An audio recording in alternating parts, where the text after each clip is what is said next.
I'm Alan Weiss, and this is The Writing on the Wall.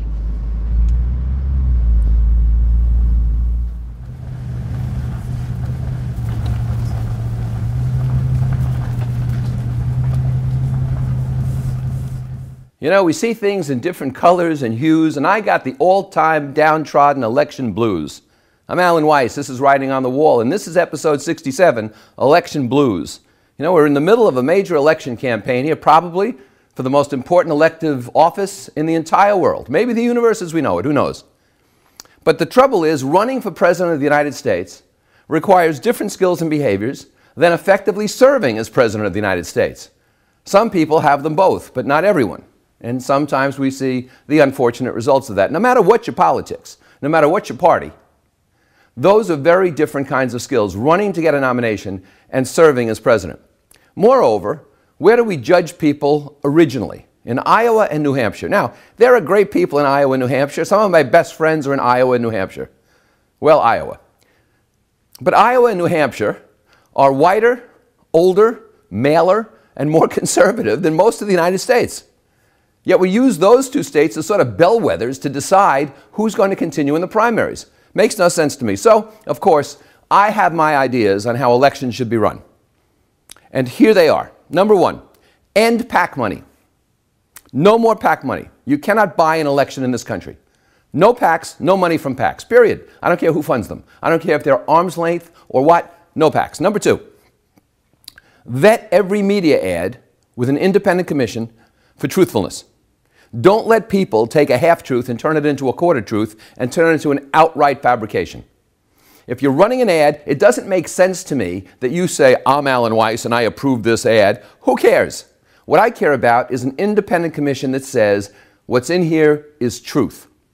That should help the American public. It should help people who are going to vote. And it should get rid of these outrageous claims that can damn someone and tarnish reputations for no reason. Next, there should be mandatory TV debates, carried on the internet as well, including one by the foreign press. Everyone who's running has to take part in these debates. They're scheduled. If you don't take part, you're out. You have to be there. You have to take part. They're run by different people, but one by the foreign press. I think that would be interesting.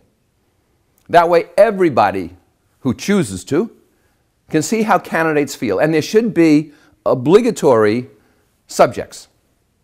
You should have to talk about involvement in foreign wars. You should have to talk about the budget and the deficit.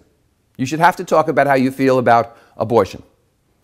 Obligatory, mandatory topics that each candidate has to address.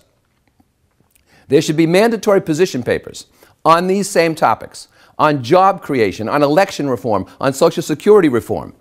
And every candidate has to put out 5,000 words. That's it on the subject. In fact, the shorter the better I'd feel about the candidate. But 5,000 words maximum on a list of topics like that, so everybody is speaking on the same topic, addressing the same topic. We can see what the position is. Mandatory. You don't put it out, you're not in the election. There should be a mandatory provision of transcripts, tax returns, net worth, and charitable donations. Come on. Every single candidate should make public his or her taxes and their transcripts of speeches and their net worth and what they do with charities and so forth and so on. We should get to see the whole person.